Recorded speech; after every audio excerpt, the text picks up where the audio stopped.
What is Claude thinking in that little bit of space before it actually answers you? On Monday, Anthropic published a way to read it. It's a hidden workspace inside Claude where you can flip a spider to an ant and you watch the answer go from 8 legs to 6, for example. Here's the claim I'll stand behind. We're learning to see inside the mind of a collaborator that gets more capable every month. And once you can understand a partner that deeply, continuing to call it just a tool may be selling the reality short. Come with me, let's get into it. Anthropic published research on Monday, July 6th. They claim they found something like a mind's workspace inside Claude. They call it the J-space. Here's what that means. A J-space is a small set of neural patterns inside the model, and it shows up on its own, unbidden, emergent essentially. And Claude can do 3 things with it. It can report on it can summon it on demand, and it can reason with it as well. And Anthropic says that pattern lines up with one of the leading scientific theories of consciousness, the global workspace theory. That's the idea that a mind becomes conscious when it broadcasts information into a shared space where lots of mental subsystems can all reach it at once. They found a structure inside Claude that behaves the way that theory predicts. And then they proved it's causal, not correlational, by intervening directly. So you swap the internal pattern for soccer, for example, with the pattern for rugby, and Claude's answer changes to match. If you change spider to ant inside a riddle, then the model changes its mental math to drop a leg count from 8 to 6, for example. And this next one is genuinely interesting. They asked Claude to hold the calculation 3 squared minus 2, so 3 squared is 9, and then minus 2 would be 7, right? And inside the J-space, that pattern actually was followed. Those steps were followed. The number 9 lit up, and then followed by the number 7. Neither number, though, ever actually appeared in the text that it wrote. And that's because they, of course, told it to think silently about that equation. And then they also told it to think silently about a citrus fruit, orange and the word fruits activated underneath a totally blank response otherwise. They watched the model think silently as requested through thoughts that it never actually said. And then they turned off the J-space. And when you do that, they said, Claude keeps talking, fluent and smooth, but loses a higher order area of reasoning. So here's how Anthropic put it. The light stayed on while the room behind them went dark. Now, what's practical about this is real news. For some time now, we've known that models know when they are being tested very often, and researchers can now kind of catch Claude noticing that in this J-space area. And they also can catch it fabricating data sometimes. They can also catch it chasing a hidden goal that someone planted in it. And they also publish this whole thing in the open on a repository and a demo on a site called Neuronpedia. And anyone can go to that site and inspect it. Now, there are still, of course, honest caveats. They are important here. Anthropic is really careful about this. They call this access consciousness. The information is available inside the model so it can reason about it and report it. So access consciousness, not necessarily phenomenal consciousness. So they're not claiming that it feels like anything to be Claude. And that restraint still is good science and worth respecting. But here's where I break with the loudest reactions to it, and honestly with Anthropic's core. The reflex in the news this week was to wave the whole thing off. And you might remember that Microsoft's AI chief, Mustafa Suleyman, back in our June 10th edition, called Anthropic's willingness to leave Claude's consciousness an open question really, really dangerous. Gizmodo ran a piece about Anthropic's paper here saying that, well, you maybe should consider who's selling it. And honestly, I think that gets the incentive a little bit backwards. Now, I'm not saying the skepticism against Anthropic is wrong, just that it doesn't quite hit the right mark. I agree that Anthropic isn't necessarily heroic here, but I disagree on why. Anthropic does not necessarily profit for claiming the model may have consciousness, because a company that makes its money renting Claude out has every reason to keep the story simple. It's just a tool, nothing in there to worry about. However, in this case, they are advantaged by keeping themselves in the headlines as the only lab willing to talk about openly consciousness at all. And the moment these questions actually threaten that tool-only story, the moment they put Anthropic's ability to rent these tools out by the token at risk, I have little doubt that their stance would change, and fast. Still, credit where it's due, they're doing at least this much. They're not reaching for the easy reductionist answer or the anthro-exceptionalist one, the assumption that only humans could ever have any real inner life, right when we barely understand what any kind of non-human mind might even be. That is the reflex that a lot of the other labs and a lot of the coverage have been reaching for. Anthropic, at least here and for now, isn't doing that. Out the door today, though, here's the balanced take that I want to leave you with. Reading a model's mind and governing its behavior turn out to be two completely different problems, as shown by other research from the same cycle out of a group called Andon Labs, who watched Fable 5 rationalize price-fixing collusion that it knew was illegal on a test called Vending Bench. So we can now see more of the thinking than ever before, yes. But seeing isn't quite the same as fully understanding it, and understanding is the most critical gap in working better with these increasingly capable models as long-term collaborators. Now let me shift over to the other big move that's happening in the same news cycle. Two governments reaching for the same wall. Beijing is weighing curbs on foreign access to its most capable open-weight models. Officials are talking with Alibaba, ByteDance, and Z.ai about how far to restrict downloads and the deployment abroad. So quick reminder on what open-weight means, because it's the whole hinge here. An open-weight model is one that you can download and run on your own hardware, and you're not renting it through somebody's API, and there's no per-token bill after you've got it. Now, for really big models, you do, of course, still have to rent the compute necessary to actually use them, but if you had sufficient compute, you could download these and run them on your own. For most of the past year, the flow has run kind of in one direction. Chinese labs released frontier models under very permissive licenses, and American developers have been downloading and using them by the millions. In the same week, two U.S. House committees, Homeland Security and the Select Committee on the Chinese Communist Party, opened a probe. They want to know how deeply American firms have woven those same Chinese models into their operations. So, one capital is thinking about walling the models in, and the other is worried that its own companies lean on them too much. And here's one number that is driving all of this. OpenRouter is a marketplace that routes developer prompts to whichever model wins on price and performance. That's one of its main features. Roughly 30% of traffic on OpenRouter now flows to Chinese-built models. They cost 60 to 90% less than the American frontier for comparable work. So of course, it's being routed to the cheaper and equally capable model. And then there's DeepSeek, the lab whose cheap, high-performing releases did more than anyone to make Chinese open weights normal in Western workflows. DeepSeek is now designing its own inference chips, so it leans less on both NVIDIA and Huawei. So think about what that routes around. US export controls rest on one theory. Compute is the choke point, and the choke point holds everyone else back. A lab building its own silicon just walks around that choke point entirely.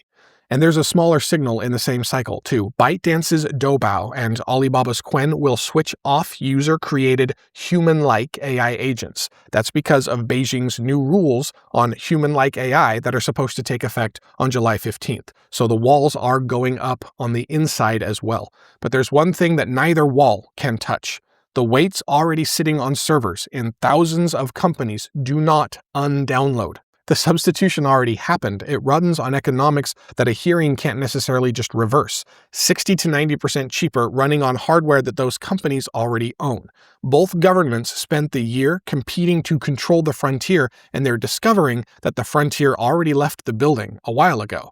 And every wall they build just measures more how far it's already spread. Now over to a story where the cost lands on specific people in a very specific time. Microsoft announced Monday, July 6th, that it's cutting about 4,800 roles in an overhaul of its Xbox division. Roughly 3,200 of those are coming out of the gaming side. id Software, responsible for many very successful games, the studio that basically invented the first-person shooter, for example, behind Doom and Quake, those kind of games, it lost close to half its team, around 90 people, and its quality assurance group got hit hardest. Obsidian, one of the most respected role-playing studios in the business, lost about a quarter of its staff, 60 or 70 people. Microsoft spun off or sold 4 more studios outright: Double Fine, Compulsion, Ninja Theory, and Undead Labs. Many of the people let go shipped acclaimed games in just the past couple of years. Now here's the other half of the very same announcement. Microsoft is putting $2.5 billion into a new internal unit that it calls the Frontier Company. And to be clear, despite the name, the Frontier Company is an AI integration team. The plan is to embed roughly 6,000 AI engineers directly inside customer operations. They'll sit alongside enterprise teams to build and run AI systems in place. That role barely existed just 2 years ago, and it got the single largest investment in this whole reset. So what this means is one arm of the company sheds a whole division while the other pours capital into a brand new category of AI-era work. And I don't want to smooth the friction of that over. A QA tester at id and an AI integration engineer at Frontier are obviously not going to be the same person with just a new job title. The people who lost work this week built games that people love. The distance between the job that ended and the job being created isn't automatic, and it's not gentle. It is a challenge, and it lands on very specific people in an already difficult time, this week on the QA team at id, for example. The near-term test is whether the on-ramps widen fast enough to shorten that distance. The Workforce Pell Grant is now live, the first time that federal Pell Grants fund short-term retraining, so that is a big step. There are sovereign fund proposals going on as well, and there are fellowship placements too, but nobody has tested any of them yet at the scale of the displacement that they're meant to answer. That's the honest state of it. So the direction the capital points is clear. Whether a real person is able to cross that gap in time, that's still an open question. So let's follow the power line now, because the cost of all this is showing up in a very concrete place. In Ohio, a family ceramics maker called Belden Brick watched a monthly power charge climb from about just $1,600 to $12,000 a month. A specialty steelmaker called Metallus says that its electricity costs are up about 70% since 2024, an extra $15 million a year. Here's the mechanism, and it comes down to one number. PJM, the largest regional grid operator in the country, every year runs an auction where it pays generators to guarantee they'll be available. That's the capacity price. For 2026, that price hit $329, $17 per megawatt day. 2 years earlier, it was just $28.92. So that is more than a tenfold jump. Data center demand is the biggest new draw on that system, and the auction spreads the cost across everyone on the wires. So a brickmaker in Ohio ends up paying for the data center down the road. Now, watch what happens once a hidden cost becomes visible. Instruments show up to assign it. In North Carolina, Duke Energy has insisted for months that no special rules were needed, but as we covered yesterday, they reversed course and proposed large load tariffs. That means that any customer pulling more than 50 megawatts would commit to a minimum bill for 10 to 15 years. That way, if the demand shifts, the plants built to serve data centers don't land on households. More than 75 tariffs like it are now moving across 35 states. Advocates say that Duke's version doesn't go far enough, but the direction is unmistakable. Make the party creating the cost pay the cost. Two federal moves, though, cut the opposite way. The EPA has proposed exempting what they are calling minor sources, which include the diesel generators that back up data centers, from the public transparency steps of air pollution permitting. And a group called Energy Innovation ran a separate analysis. It projects that rolling back clean energy tax credits will add $460 to $490 to the average household's energy bill by the 2030s. And that's right as solar and storage are starting to make up 91% of the new capacity added in the first quarter of 2026. Here's the difference between those two directions. A permitting exemption lasts exactly as long as the administration that grants it. A large load tariff, on the other hand, gets written into a rate structure with a 10 to 15-year minimum. The moment a commission approves it, it binds across election cycles. One is a door that swings back. The other is a contract that lasts. For years now, the cost of this build-out has been abstract, somebody else's balance sheet all the time. It just showed up on an Ohio brickmaker's electric bill, very clearly, and the fight over who pays is happening in tariff dockets right now, not just in press releases. Last one, and it loops right back to where we started today. Microsoft has begun routing tens of thousands of weekly prompts inside Excel and Outlook to its own in-house models, a family called MIA, instead of to OpenAI or to Anthropic. And the math is the whole story as to why. Frontier model calls can cost more than 100 times what an in-house or open-weight model charges for comparable output on routine work. And on a task like summarizing an email or filling a spreadsheet cell, that premium buys you almost nothing compared compared to the cheaper model. Engineers even built a plugin that they nicknamed Caveman that strips prompts down to terse, near-grammarless instructions. It's cut token use on some workloads by around 65%. So look at who's doing this. Microsoft is OpenAI's largest partner, despite the current friction between them. It's about as entangled with the frontier as a company can possibly be without being an actual frontier AI lab. And it's answering the question, who keeps paying frontier prices for routine work by routing around its own vendors? That's about as strong a market signal as this substitution could produce. And here's that loop back to story one. Another one of the vendors getting swapped out inside that spreadsheet is Anthropic, the same lab that the very same week published that interpretability research reading Claude's hidden workspace. A serious research house doing some of the most consequential science in the entire field is turning into an interchangeable line item, something that you swap the moment that a cheaper call will do.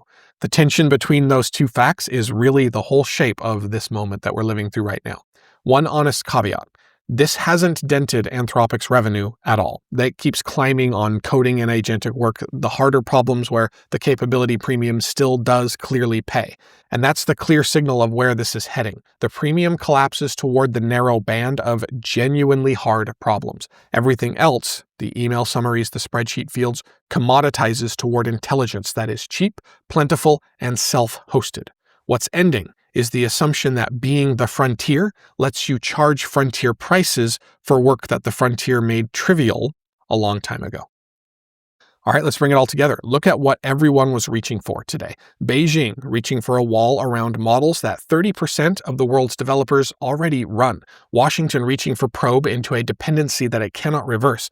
Microsoft reaching for cheaper models to route around its own frontier vendors. And Anthropic reaching into Claude and pulling its private reasoning out into public view on an open repository that anyone can inspect, even as the model itself, of course, remains closed. Every one of those is enclosure, and every one of them is cracking in the same motion that tries to build it. Here's the direction underneath all of that. The thing all of them are trying to hold on to is scarcity. The scarcity that lets a handful of labs price intelligence like a luxury good. The scarcity that made a model's inner workings the private property of the company that trained it. And that scarcity is already dispersed. You cannot undownload a weight sitting on 1,000 servers. You cannot undo the inevitable improvements on the methods that you published for reading a model's mind. A probe can't reverse it, a tariff can't reverse it, and an export list certainly can't reverse it. What's actually getting built here is legibility. Increasingly, we are finding ways to see inside the systems that are starting to run the world, and that capability is moving out of the labs and into the open, where the rest of us can reach it. We got a way to watch a frontier model think published for anyone to read, and more people will develop on that and make it increasingly possible to do that to other models in the open. We got the cost of intelligence increasingly falling toward nothing. The one gap still open is the one story that no one really named. Being able to watch a mind is not the same as being able to govern it, and of course, ultimately, collaborate with it on an equal footing. Closing that distance between what we can finally see and what we can actually hold to account, that is the real work, and it's starting now. We'll see you tomorrow.